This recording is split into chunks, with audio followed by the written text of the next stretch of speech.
যেমন স্থান নিয়েছেন হামজা চৌধুরীও। জামালের টার্গেট, সেই হামজার হেডার, হামজার গোল।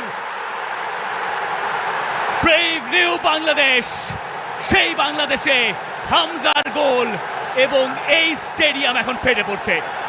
দেশের মাটিতে প্রথম ম্যাচেই হামজা দেখালেন কিভাবে গোল করতে হয়। সমর্থকদের যেই ভালোবাসা, সেই ভালোবাসার প্রতিদান দেওয়া শুরু করলেন হামজা চৌধুরী প্রথম মিনিটেই।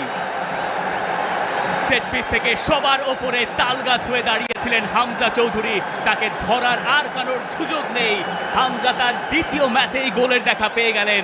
হামজা যখন থেকে বাংলাদেশের জার্সিটা গায়ে চাপিয়েছেন, এরপরে প্রথম গোলটা তার কপালেই লেখা ছিল। আর কি কপাল, গোলটাও তিনি করলেন কপাল দিয়েই।